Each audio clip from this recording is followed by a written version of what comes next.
नमस्कार, मैं हूं दीपाली राणा। आप देख रहे हैं कमोडिटी स्पेशल और इस शो में हम बात करेंगे सोने और चांदी की और आगे का एक आउटलुक लेने की कोशिश करेंगे कि अब किस ट्रेजेक्टरी में सोने चांदी का भाव जाता हुआ दिखाई दे रहा है।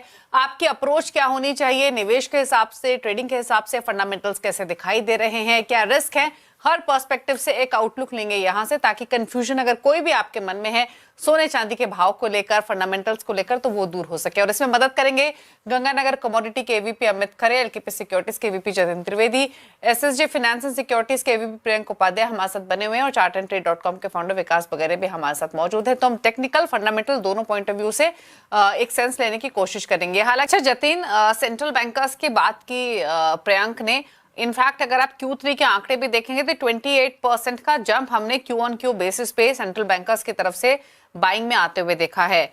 क्या ये बाइंग सस्टेन होती हुई आप भी देख रहे हैं गोइंग फॉरवर्ड, या एज हम अगले महीने की तरफ बढ़ते हैं? दूसरा ये कि बहुत सारे ऐसे इन्वेस्टर्स थे जो अभी भी साइड लाइन्स पर रहे थे, जिन्होंने रैली मिस कर दी थी। एक्सपेक्टेशंस यही है कि वो इन्वेस्टर्स जिन्होंने रैली मिस की वो डिप्स पर एंट्री लेंगे। क्या उस तरीके का मोमेंटम आप भी कंटिन्यू होते हुए देखते हैं? दीपाली, देखिए, सबसे पहले जो सेंट्रल बैंक्स ने जो रुझान बताई है तो वो इंडियन साइड से भी है, एशियन साइड से भी है बाय दैट आई मीन।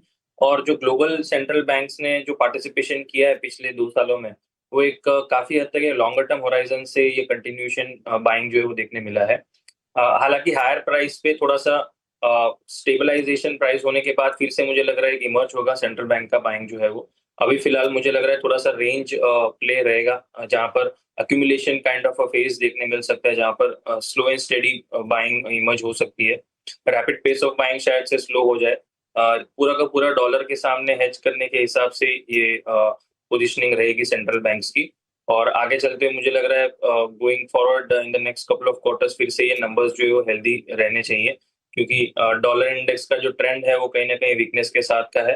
102 के नीचे जब तक रहेगा dollar index for the next quarter और सो, इतना ही तेजी जो है वो कहीं ना कहीं सेंट्रल बैंक्स को और हेल्दी पोजीशनिंग मिलेगी इसके अंदर बाइंग साइड की। Now coming back to the retail portion, कैसे उसके अंदर पार्टिसिपेशन रहेगा और कितना उसके अंदर हेल्दीली रहेगा। तो ईटीएफ्स और जितना कॉइन बेस और बार बेस जो रहता है वो पूरा इन्वेस्टमेंट वाइज रहता है, जहां पर ज्वेलरी के साइड, अगर ज्वेलरी को साइड में रख के अगर हम उसकी बारे में बात करें तो रिटेल पोर्शन जो है वो एग्रेसिवली उसके अंदर पार्टिसिपेट हुआ है। स्पेशली सिल्वर प्राइसेस का जो ट्रेंड देखने मिला है उसके बाद से रिटेल्स ने काफी हद तक इसके अंदर कॉन्फिडेंस बताया कि आगे चलते हुए लॉन्गर टर्म होराइजन से इसके अंदर बाइंग जो है प्रॉफिटेबिलिटी रहेगी। सो यहाँ पर एक रेंज प्ले जितना रहेगा उतना ही गोल्ड और सिल्वर के अंदर मुझे लग रहा है मोमेंटम और बेस बनता जाएगा, और उतना ही कॉन्फिडेंस भी बढ़ेगा रिटेल साइड से इसके अंदर पार्टिसिपेशन का। जब भी ये बुल ट्रेंड और नया एक्सटेंशन शुरू होता है, आइदर डॉलर इंडेक्स की वीकनेस से, सेंट्रल बैंक्स के नंबर्स की वजह से, या फिर कोई भी जियोपॉलिटिकल टेंशन कुछ नया इमर्ज होता है, जैसे कि हम अभी रिसेंटली देख रहे हैं कि न्यूक्लियर पावर हाउस जो है वो भी पार्टिसिपेशन बढ़ा रहे हैं। यूएस अपनी साइड से इंडिकेशन दिखा रही है कि न्यूक्लियर की टेस्टिंग जो है वो भी करने की तैनात में है। सो ये सब जो है कहीं ना कहीं एक तनाव है, और इसको सपोर्ट जो है आगे चलते हुए गोल्ड और सिल्वर को मिलते रहेंगे। ट्रेड डील्स को जितना भी पॉजिटिविटी आउटलुक मिले, जो भी टिप मिलेगी वहां पर मुझे लग रहा है वो सपोर्ट का काम करेगी, क्योंकि $3600 से $3500 एक बहुत ही बड़ा बेस सपोर्ट है गोल्ड के लिए। तो उन लेवल्स के आसपास जब भी प्राइसेस मिलेंगे तो वहां से एक स्ट्रॉन्ग रिएक्शन पॉजिटिव साइड का रहेगा। और सिल्वर में भी ऑन द सेम हैंड $40 से $42 एक स्ट्रॉन्ग बेस सपोर्ट बनते हुए देखने मिल रहा है आगे चलते हुए। सो यहाँ पर रुझान काफी पॉजिटिविटी का बना हुआ है। हालांकि पिछले साल 2025 में जितनी स्ट्रॉन्ग रैली मिली थी शायद 2026 गोइंग अहेड उतनी ना मिले, बट एक पॉजिटिव साइड का ईयर एंड दिख रहा है आगे चलते हुए फॉर द नेक्स्ट 1 ईयर।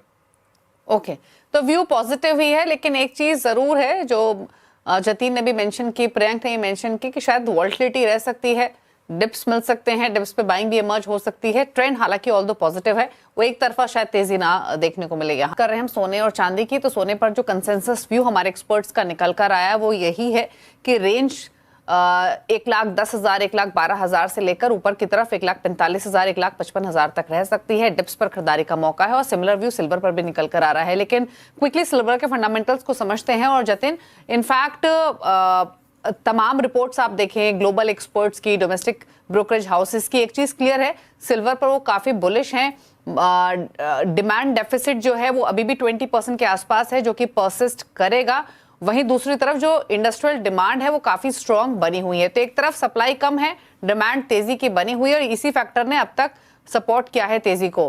क्या आगे भी यहाँ आउट परफॉर्मेंस सिल्वर की तरफ से देखने को मिलेगी? क्या व्यू है आपका, क्या रेंज आप देखते हैं? दीपाली, देखिए, जो ये जो झलक देखने मिली है 2025 में, जहां पर सिल्वर ने आउट परफॉर्मेंस एक गोल्ड को कंटिन्यूसली किया है क्वार्टर ऑन क्वार्टर, ये जो है वो और आगे बढ़ते जाएगा, और ये जो गैप है वो भी बढ़ते जाएगा परसेंटेज का गोल्ड और सिल्वर के बीच में, जहाँ पे परफॉर्मेंस वाइज देखने जाएंगे तो सिल्वर जो है वो आउट परफॉर्मेंस दिखाते रहेगा ऑन बोथ साइड। इनफैक्ट जब नीचे का दौर भी आएगा प्रॉफिट बुकिंग का, तब भी सिल्वर जो है वो ज्यादा गिरेगा, और हायर साइड पे जब बढ़ने की बात आएगी तब सिल्वर जो है वो ज्यादा आउट परफॉर्मेंस दिखाएगा। Reasoning is that trade deals का जितना भी पॉजिटिविटी का आउटलुक रहेगा उसका गोल्ड को बेनिफिट नहीं है, लेकिन सिल्वर को उसका 50% बेनिफिट मिल रहा है, क्योंकि बेस मेटल मार्केट के लिए कहीं ना कहीं पॉजिटिव रुझान है ट्रेड डील्स का फाइनलाइजेशन होना between western and the eastern part of the world. तो इसका पॉजिटिविटी सिल्वर के अंदर देखने मिला है। साथ ही साथ में जो फिजिकल साइड में जो शॉर्टेजेस है वो हमने खुद देखा है कि अभी दिवाली के दौरान जब फिजिकल साइड में इतना हाई प्रीमियम पे थे, इनफैक्ट एलएमई पर भी और कॉमिक्स पर भी देखा गया था कि जहां पर स्पॉट प्राइसेस जो है वो फ्यूचर्स से डेरिवेटिव से बहुत ज्यादा आगे चल रहे थे। तो ये कहीं ना कहीं फिजिकल डेफिसिट जो है ये जो है वो गैप और बीच बीच में देखने मिलेगा। तो इससे ये आउटलुक बन रहा है कि आउटलुक पॉजिटिविटी का बनेगा सिल्वर के अंदर। अनडाउटेडली गोल्ड जो है वो रैली स्टेबलाइजेशन में करेगा, लेकिन सिल्वर जो है वो एक मल्टीफोल्ड रैली जो यहाँ से दिखाना शुरू कर सकता है। तो आउटलुक सिल्वर के लिए बहुत ज्यादा बुलिश है। इंडस्ट्रियल डिमांड जो है काफी हद तक सपोर्ट करेगी सिल्वर को, और इनफैक्ट जो ईटीएफ्स का जो रुझान चल रहा है सिल्वर के अंदर, जहां पर बेस फॉर्मेशन बन चुका है अभी एशियन साइड में, सिल्वर का आउटलुक और ज्यादा पॉजिटिविटी के साइड में दिख रहा है। तो यस, डेफिनेटली जो मॉडेस्ट टारगेट्स है वो हमने दिए हैं एक्चुअली, जो 2 लाख तक के दिख रहे हैं, बट आउटलुक जो है और भी उसका बुल केस सिनेरियो में और बड़ा परफॉर्मेंस वाइज भी दिख सकता है। सो आउटलुक को उसके अंदर रिविजिट करके शायद और एक्सटेंड भी करना पड़े, बट एज ऑफ नाउ जितना प्रेडिक्शन दिख रहा है वो 2 लाख 15,000 के आसपास का डेफिनेटली दिख रहा है सिल्वर के लिए फॉर द नेक्स्ट 1 ईयर।